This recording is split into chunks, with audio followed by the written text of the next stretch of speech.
Hello everyone, my name is Roel Raymond and I will be talking to a number of exceptional women who have made impacts in their own industries and sectors as part of a series brought to you by the Frederick Naumann Foundation's Female Forward Initiative. To kickstart the series, we have with us today Sarah Kabir. Hi Sarah. Hi Roel, thank you for having me. Not at all, how's it going? Great, hope you're well. I am. Okay, let's start. Sarah, you have been seen as a leading voice in the field of reconciliation and peace building, even though you're quite young. How did this come about? When did you first get involved with reconciliation and peace building? First, I'm not sure if I'm still a leading voice, but yeah, I think I might have made a bit of a mark with the book that I put out called Voices of Peace. This was in 2016. And I mean, but my journey into reconciliation in Sri Lanka really started with getting experience overseas. Actually, I was in Cambodia and I followed a couple of different armed groups in Philippines and in Myanmar. And that's where my journey for reconciliation in Sri Lanka started, because I thought, you know, we'd been about 5-6 years past the war at that time. And I wanted to sort of understand and listen to the voices of the people who are on the front lines. And yeah, so then that was around 2014-15, and I made my way back home and started really getting involved in, you know, being on the ground in the north and also in the south, speaking to military and speaking to former cadres. That's, yeah, kind of how the journey began, and I'm still working hard on it, still trying very hard. It's a hard road. Did you think that outside perspective, working in Cambodia and Vietnam, did that outside perspective, looking at it from an outside point of view, help you in your understanding of conflict and how to bridge those gaps? Yeah, that's actually, now that you mention it, when I'm thinking about it, yes, because I mean, in Sri Lanka, we have our own, each one of us had our own ideas of the military or the LTTE, and I had my own biases as well. But when I started the project that I was doing in Cambodia, yes, being a complete outsider, I was able to empathize with people I never thought I could, with, you know, people who have shot at others and killed others. And that's when I started to think, you know, that maybe I was holding on to very biased opinions about, let's say, the military or the LTTE, and I just wanted to listen and learn and hear from their side. Yeah. Yes, exactly. And definitely, I think that experience outside really molded me. And I think it's the organization that I worked for there as well. They were amazing, like the group of people that I got to work with and how sort of empathetic they were. I learned a lot from that. How old were you at that time? At that time, 2014, I would have been 20, not too long ago. So what, 6, I'm so bad at math. 20, about 7 years ago. So then I would have been now at that, yeah, about 25, yeah. Okay. Okay, let's take it back. Let's scale it back even further. What would you say was like the moment, even growing up or in your childhood, where you had you know, like one of those moments where you kind of really felt for the underdog or felt for the other or felt strongly against discrimination, something that you would call like your awakening? It may not have immediately linked into your career right now, but maybe just woke you up to just injustice. Is there like a strong memory that you have of something like that? Okay, this is a bit of a hard one to say, but and it's in a weird context. I think for me, what hit me later on in my life to get involved in this is a certain experience as a child when bombs went off when we were in school. This is really bad to say out loud, but we were happy because we didn't have to go to school. That's as far as it was for us. And it was the realization of that later on in life that I felt, oh my God, how were we able to be so sheltered from something so cruel that was going on in our country? Yeah, so it's a weird sort of strange thing that pushed me, but it's really that moment, I think, that would have defined, yeah, just knowing how unsympathetic I was as a child about what was going on. And I think many of us, no, because we were quite not just sheltered, but just unaware of the depth of it was adults' conversation, and Exactly. for us it was just a diversion, something that happened to distract from the usual day-to-day things. Exactly. Okay, peace building and reconciliation. Is that something you always thought you would study, or were you interested in something else? What did you do for your A levels? For my A levels, I did economics and maths. Yeah, I was, but I mean, no, I always wanted to get into the world of the sort of NGO thing. I had this, idea in my head, but I started studying law actually for my first degree. And halfway through, not even halfway, a few months in, I came across social policy as a subject. Anyway, it was coming across the fact that there were these different avenues and different subjects that we weren't aware of in Sri Lanka, let's say. And that's when I started to realize that there was, actually, you can actually get the tools and the skills to get involved in this sort of work. You don't have to, it doesn't have to be a law degree or an economics degree and so on. But I'm not saying that those degrees aren't good to even get involved in this sort of work.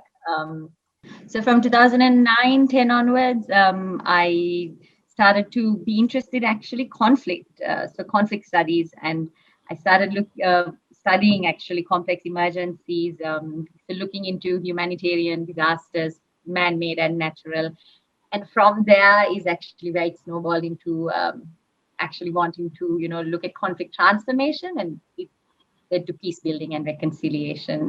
It wasn't something that, it's not like something as a child, okay, this is what I want to do, but you sort of grow into it and you learn as you go on, which, the path that it leads you down. Right. And you said you studied social policy. First, yeah. What is that? What is social policy? Social policy is really, it was learning a lot about different ideologies, Marxism, etc., learning about poverty alleviation, social welfare. So initially, I mean, after I did that degree, I was working with a bunch of professors on a project on charity and development in Sri Lanka. So I was really working in that field initially, but I knew that wasn't, I knew that wasn't where my passion lied. So then I went and studied, it was called International Humanitarian Emergencies. And so then I tailor-made my way into this. Yeah. Right. And when talking about peace building and reconciliation, I do know that advocacy is key to a lot of these things. But is advocacy the only way to make change, or what are the other areas that you need to sort of employ to make change? I mean, advocacy is key. I wouldn't. I would say that's actually very important to bring about actual change, to see sort of implementation, that sort of change. But for that, I've started to realize law like legal, coming from the legal side is really important. Awareness, I mean, just public awareness is another really important thing, because for advocacy to really work, you need the environment. I think there needs to be an environment that is conducive. So people need to be aware and wanting the sort of changes that you're advocating for. So if you don't do that first step, then there's no point going into the advocacy before making sure everyone is on the same page, kind of, or at least public perception is for it. Right. But on a very human level, if you're looking, I mean, outside of conflict, outside of national conflict, on a human level, what is it? What if you had to distill it to one key factor? What is it that contributes to conflict? Is it pride? Is it greed? Is it land? Is it communication? Is it a bunch of things? Is it history? Is it education? What is it? I feel like it's all of that. Wow, to spirit to one thing. In Sri Lanka's context, I say intolerance. I would say it's been a lot of intolerance of each other. But then that goes to, like you said, education and just the lack of understanding of each other's history, each other's, culture, the diversity. It's the fear of the other, the unknown. That's a hard one to pin it to one thing. Okay, so we can go with And intolerance and resilience. I mean, I'm learning one thing though. It seems like it sometimes all boils down to economics, sadly. Yeah, true. It seems, I yeah. agree. And the key to resolving that would be if we go with economics, I guess. I guess we have the answer there. But if it's intolerance, like you said, then maybe education and learning about the other, and removing barriers of fear, and more diversity and inclusiveness. And I don't know, am I doing your job right now? Yes, you are very well. Exactly. It's 100% that. It's just trying to get people to understand, like, and to celebrate that fact. That we are all. I mean, Sri Lanka. But is like, there's no. I don't believe in like, okay, there's, we compartmentalize ourselves as like Muslims, Sinhalese, whatever, but we're such a mix. And I mean, that's something we should really embrace. I feel like that's an amazing thing about this country, what makes us so special. So, yeah. I want to talk to you about some of your projects also, Sarah. I mean, I know of at least 2 projects, but like, even if we were to backtrack a little bit more, anything I've missed, I know you worked with the SCRM. Yes. Yes. And even maybe before then, if you have any experience, if you can explain to me just what you've done in terms of work, and then your personal projects, pet projects that you've begun, and where you are with all of them. I'll just dive into the conflict related stuff, of course, the reconciliation stuff. So initially it started with working on a post-conflict development program in the north. Like, it was about sanitation, like setting up toilets for people who had just come out of conflict. It was a few years after the war had finished. So that was my first real experience in the north and stuff, actually, after the war. Then I worked at the UN as well for a while, at the UNFAO as an intern. We did once or twice, did a couple of like food projects related to the, not that I was, young, and just I was an intern at that point. But these are a lot of experiences that built me to where I am, I believe. And yeah, then it was like I said, I mean, it was after that I did my master's in this, and I really learned a lot there. And then I started to implement it, starting with the book. So Voices of Peace was really the first thing, but that was like a 2-3 year long, really being on the ground, with the ethnographic sort of research method, just, really absorbing myself into people's communities and becoming a part of that. So that really was great. And then SCRM, where I worked more on the macro sort of reconciliation at that level. SCRM stands for? The Secretariat for Coordinating Reconciliation Mechanisms. We no longer exist. It was under the late Mr. Mano Tittavela. He was a wonderful boss. Right. Yeah, so that was a great experience too. And now, right now, I'm doing a project in collaboration with Raw Media, as you know. This is largely on what we were talking about awareness about each other's history. In Sri Lanka, we have this, I feel like one of the reasons we see the same mistakes repeating itself is the lack of awareness of our past, of our history, of why the conflict took place. If you ask someone, they would say that LTTE wanted a separate state. That's as far as it goes. But then you ask them why. Why did it come to a point where a community or a group felt that they couldn't be part of Sri Lanka? What made them feel that way? So yeah, I think it's largely because our history books don't talk about this. And like you and I discussed earlier, as kids, we never, discuss the conflict or the war. So lots of children who have grown up post-war don't really know much about it. They're not taught about it. So this project is really built around creating awareness about our history for the purpose of building an inclusive society in Sri Lanka. And besides the war, which is very much our generation, besides the war, what do you think a lot of children nowadays are growing up without a knowledge of or understanding of?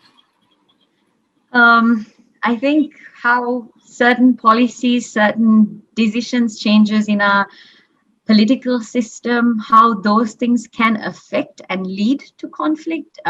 Not just the war, like you say, the war with the LTTE. I mean, there's been southern insurrections. There's been, a lot of different riots and uprisings in this country. It hasn't been a smooth ride at all since the 1950s.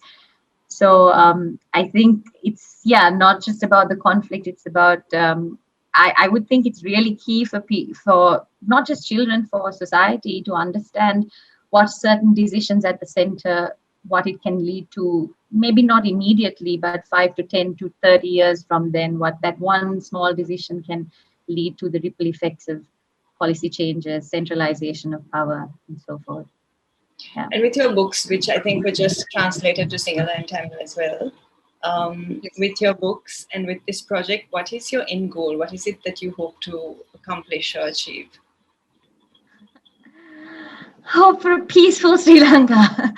Hoping for, because, okay, the sad thing is, I don't believe we are in peace. People might disagree with me.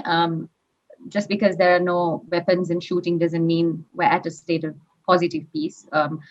We have a long way to go to really achieve that, and that's what I want to sort of see, a peace where past grievances are addressed, where the injustices have been addressed, where we don't see the repetition of discrimination of minority communities again and again. And we see that today. I mean, we can't deny what's staring at our face. So that's what I really want to stop, because as much as I was saying economics, like this foundation for a country to grow is that we need that foundation of all of us, being able to live cohesively. You can build a bridge, you can build a building, but it just takes a bomb to bring that down. So I really believe that foundation is necessary if we want to, have a developed, prosperous country. Right. Okay. In conclusion, my very last question to you is completely unrelated to your area, if your areas of conflict and peace building, but also not unrelated in some ways. There are rumblings, of course, of a Me Too movement on social media, which you may or may not have heard of. These are women journalists who have been speaking up about harassment in newsrooms. But besides this particular set of incidents, do you think that because what it is an abuse of power, and do you think that this sort of thing, it's high time, or this is the time now for Sri Lanka to dismantle these sort of informal power structures, whether it's in a newsroom or in the state? They need to be dismantled and formal power structures need to be put in place. Is that something you believe in? First, I have to say my limitations when it comes to this topic. I'm not like educated too much on it, but I can totally speak as a woman and what we go through on a day-to-day basis and how it feels even going on the road for a run, and how weak and vulnerable you're made to feel. So yes, I'm all for sort of changing the power structures. I'm not for anarchy, because I don't know if dismantling everything is always the best way, but restructuring together, coming together and restructuring things to create an equal sort of standing for every human being. And I mean, yes, with reconciliation, that's exactly what it is, right? If it's the same thing with women, if we're treated as minorities, it's unfair. When it comes to pay structures, when it comes to taking leave because of your child, let's say, and having to catch up again. So I feel like, yes, in Sri Lanka, I mean, I've never worked in the corporate world, so I can't really speak for how bad or good those structures are. But from the people that we know and what we see on social media, it doesn't look like it's been too great. Yeah. Right. Okay, thank you very much. I think we've had a catch up with you. Thank you for being the very first person in this series that we will speak to. And I hope to see you soon. Thank you, Roel. My pleasure. And thank you to FNF for giving all of us this space to keep carrying our voices out there. Thank you. You're welcome.